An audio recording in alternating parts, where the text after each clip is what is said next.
Hey everybody, it's the Mad Master here. I'm doing a video today, and this video is about one of my favorite bands and their singer that is being kind of a jerk lately about many things that have happened. Now, just going to say this, that growing up, I was not a big fan of so-called hair metal or glam metal. And what happened to me basically was, as I got more into guitar and different kinds of guitar playing, I started to appreciate some of that stuff. And then simultaneously, as my brother predicted, by the way, about bands like this, he didn't say Dokken specifically, but I, related to some of the lyrics because, I actually wasn't a virgin anymore after a certain time, It's kind of funny to mention that, but nevertheless, so here's what it is. So Don Dokken has come out and dissed George Lynch and defensively said, attacked people that do not like his failing voice and so forth. And I'm just like, what a jerk, Why? What gives you the right? So if you know about the history of the band Dokken, basically like George Lynch was like kind of a hired songwriter in the early days to some extent. He helped write some of the songs, even before he was I think he was in and then he was out. And it's really confusing if you actually look at the history, but it's like he was basically going to be in the band and then he did some other bands and then tried to join Ozzy, and that failed because of his haircut or something. Ozzy is, Sharon is a douchebag.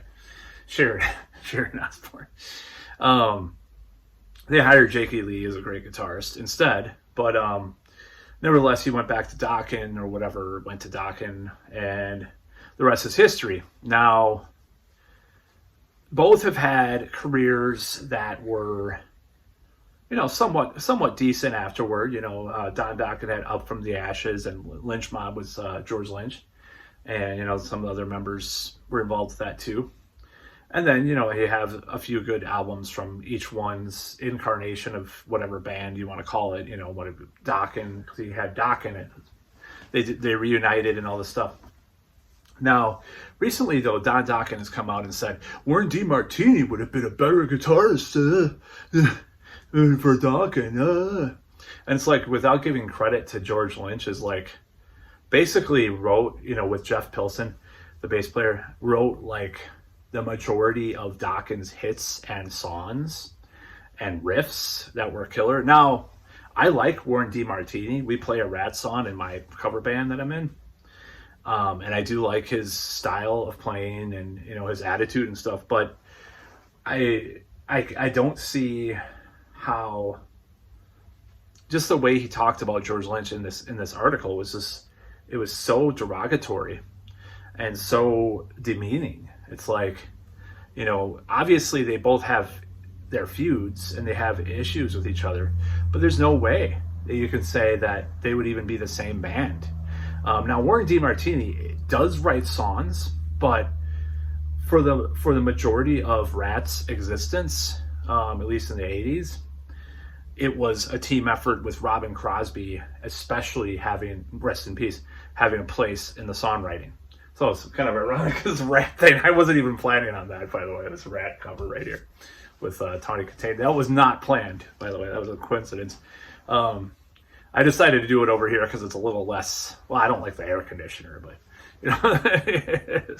I don't like how things are looking right now here, so I'm going to I want to clean up some stuff, and I just don't want to mess with it right now. I want to stand over here. So, anyways, it's just that poster.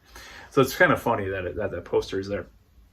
Now, what I think about I don't think that Warren D Martini would have been able to do the same type of job as George Lynch did in Dokken. I just don't think it would have been the case. Now, he's written some great songs. He's helped write some great songs and some great riffs, but he was not a prolific songwriter as much as Robin Crosby, and he was a team player. So it's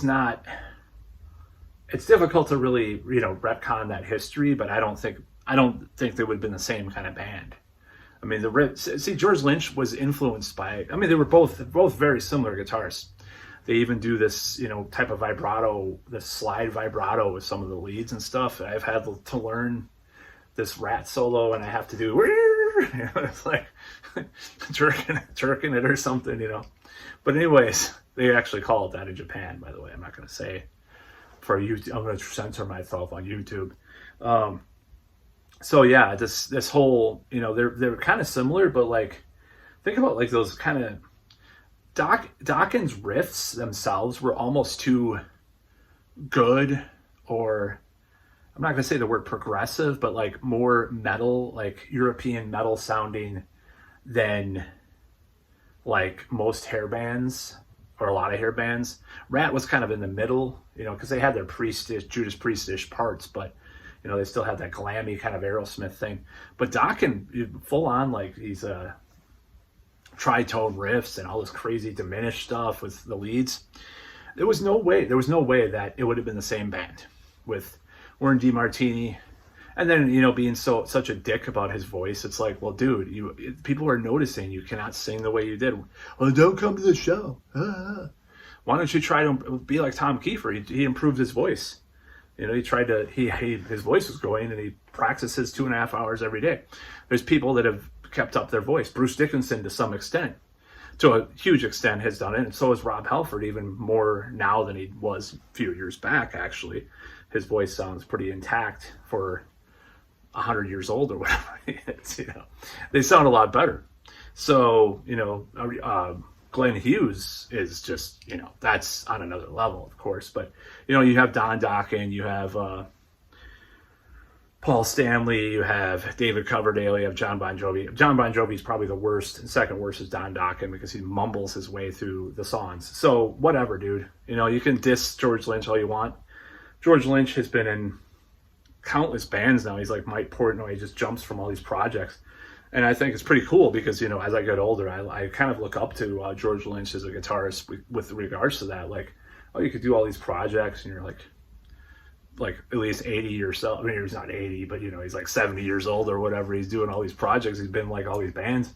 There's like another album released every week that has George Lynch on guitar, so it's kind of admirable. So, anyways, that's what I have to say about that. And that's all.